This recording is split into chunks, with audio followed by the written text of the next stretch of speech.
이 이유를 민주당에서는 어떻게 해석할까요? 우상호 의원 등이 진단한 지지율 변화 하락 그 이유 함께 살펴볼까요? 민주당에서는 어떻게 진단하고 있을까요?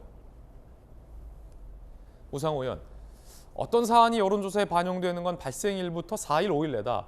김혜경 씨 논란은 이미 현재 지지율에 많이 반영이 됐다. 해당 문제, 김혜경 리스크가 지지율 좌우 안 한다.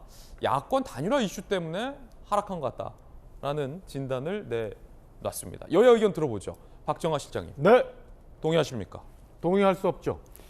지금 보면은 그 제일 중요한 게 우리 민심진심의 배종찬 소장이 늘 강조하는 게 이번 선거는 서울 수도권 여성 2030. 근데 지금 확연하게 우리가 그래프에서 보였지만 경기 지역에서 막 빠졌어요.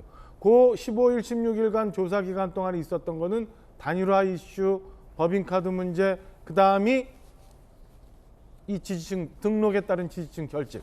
근데 사실은 서울에서는 윤석열 후보가 비슷하게 경기랑 같이 40%대로 갑니다. 이거는 등록 시점에 따른 뭐 지지층 결집, 단일화 이걸로 해석할 수 있어요. 그런데 서울에서 이재명 후보가 특별히 떨어지진 않았어요. 1%포인트밖에 안 떨어졌는데 경기 인천에서만 저렇게 폭락을 한 거는 저는 내가 낸 세금이 어떻게 잘못 쓰였는지 이에 대한 경기도민들의 허탈감, 상실감이 반영된 거라고 봅니다. 그러니까 우상호 본부장이 처음에 이 김혜경 씨 법인카드 문제 나왔을 때 국민들이 이걸 심각하게 보고 있지 않는 것 같다. 예, 그렇게 라고 얘기했었죠. 얘기를 하고는 며칠의 말을 바꿔요. 근데 여전히 이 건에 대해서도 저는 우상호 본부장이 저렇게 생각하는 거는 저는 좀 판단 미스고 저 결과에 대해서 잘못 해석하고 있는 것 아닌가 싶습니다. 지금이라도 저는 저걸 제대로 해석하고 예. 결과를 결과대로 받아들여야 될 때 민주당이 지금이라도 제대로 된 선거 전략을 만들 수 있다라고 조언해주고 싶어요. 야당 박정하 실장 의견이었습니다. 자, 여당 서재원 특보는 경기에서 이렇게 떨어진 게 김혜경 리스크 때문 아니다라는 우상호 의원의 주장에 대해서 야당에선 그거 아니다. 김혜경 리스크 때문에 이렇게 떨어진 거다라고 조금 전에 반박을 했습니다. 서재원 특보는 어떻습니까? 네, 그 국민 여러분들께서도 다 아시겠지만 경기도에서도 민주당 지지율이 한 30대 중반 정도인데요.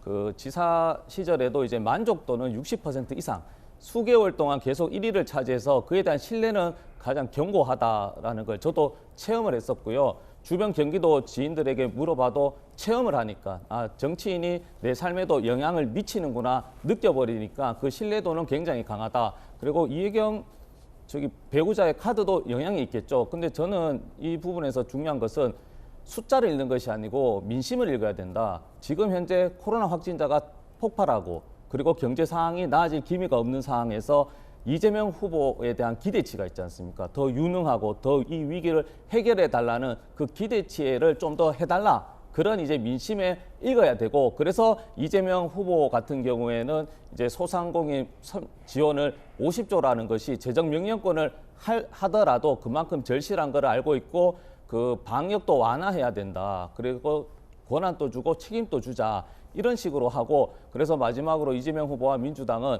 국민의힘의 이제 윤석열의 승리의 어퍼컷은 대통령이 되고가 아니고 코로나가 완전히 극복할 때 진정하게 국민과 함께 승리의 어퍼컷을 하겠다고 약속드립니다. 예.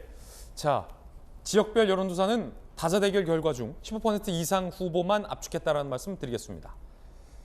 그런가 하면 야권 단일 후보 선호도 조사도 지상파 3사와 MBS 두 가지 결과를 준비했는데 함께 보시죠. 지상파 3사의 야권 단일 후보 선호도에서는 윤석열 42.4, 안철수 45.3으로 오차범위 내에서 접전입니다. MBS 결과는 어떨까요? 함께 보시죠.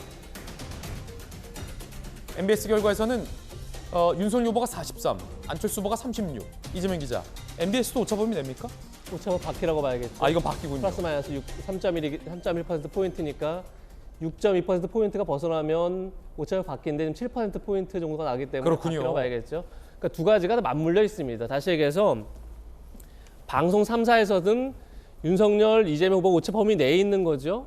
그만큼 어떻게 보면 단일 후보 선호도에서 오차범위 내에 있습니다. 그 얘기는 뭐냐면 쉽게 해서 윤석열 후보와 안철수 후보가 서로 이렇게 시속 게임을 하고 있는 상황에서 어떤 균형점을 찾아가고 있는 게 방송 3사의 여론조사 결과인 거고 그다음에 MBS 그러니까 네 개 기관이 공동으로 한 지표조사에서는 윤석열 후보 쪽으로 쏠리다 보니까 이제 이재명 후보하고도 오차범위 밖에서 이제 승부가 났고 그러다 보니까 단일화에서도 윤석열 후보가 좀 더 앞서는 그런 결과가 나온 게 아닌가. 결국은 두 개 조사가 같은 흐름 속에 가고 있다 이런 생각이 드는데, 그러니까 그 결과가 그러니까 쉽게 해서 다자구도와 단일화 조사 같은 흐름 속에 가고 있는데, 자 어느 게 맞느냐 사실 알 수 없는 거죠.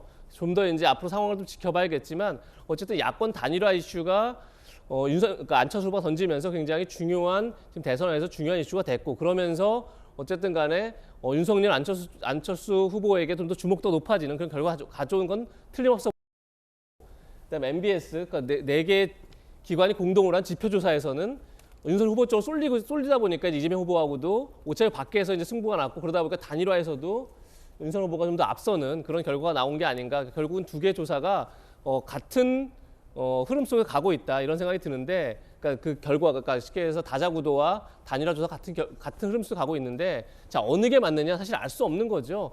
좀 더 이제 앞으로 상황을 좀 지켜봐야겠지만 어쨌든 야권 단일화 이슈가 그러니까 안철수 후보가 던지면서 굉장히 중요한 지금 대선에서 중요한 이슈가 됐고, 그러면서 어쨌든 간에 윤석열 안철수 후보에게 좀 더 주목도 높아지는 그런 결과 가져온 건 틀림없어 보인다는 생각이 들고, 단 하나 말씀드리고 싶은 건 안철수 후보가 먼저 단일화를 던졌습니다.